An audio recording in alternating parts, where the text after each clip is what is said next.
అద్భుతమైనటువంటి ఆలోచన. కాకపోతే ఆచరణలో ఇమ్మీడియట్గా ఇబ్బందులు రాకపోవచ్చు, కానీ లాంగ్ స్టాండింగ్ ఇబ్బందిని దృష్టిలో పెట్టుకుని లీగల్ ప్రిపరేషన్ చేసుకోవాల్సి ఉంది. ఎందుకంటే ఇప్పుడు చాలామంది వాస్తవంగా మనకు ఆంధ్రప్రదేశ్లో దాదాపు రాయలసీమ ప్రాంతంలో అయితే 70-80% కౌలే. మనకి గోదావరి జిల్లాల్లో ఒక 60% దాకా కౌలే ఉంటాయి.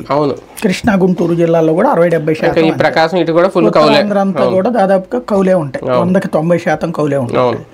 అయితే ఈ కౌలుతో సమస్య ఏమొస్తుందంటే, కౌలుకి సంబంధించి కేంద్ర ప్రభుత్వం ఇచ్చే ప్రతి రైతుకి ఇచ్చేటటువంటి 6,000 రూపాయలు కావచ్చు, రాష్ట్ర ప్రభుత్వం ఇదివరకు 7,500 ఇచ్చింది. అది రేపు వీళ్ళు వస్తే 20,000 ఇస్తామంటున్నారు. 2 కలిపితే లెక్కేసుకోవాలనుకుంటా. అది మామూలుగా 14,000 ఇస్తారేమో.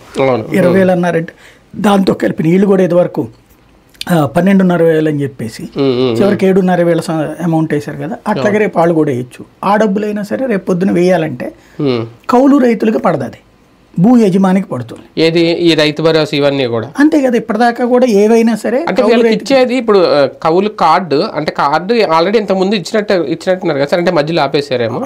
కౌలు కార్డులు చంద్రబాబు టైంలోనే ఇచ్చారు, జగన్ టైంలోనే ఇచ్చారు. చంద్రబాబు టైంలో ఏంటంటే రైతు సంతకం తీసుకుని వస్తే ఇచ్చేవాళ్ళు.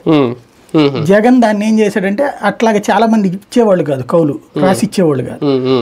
దాదాపు 1,00,000, 1,50,000 లేకపోతే 2 లక్షలు 3 లక్షలు కార్డులు ఉన్నాయి అప్పుడు. దాన్ని ఇతనే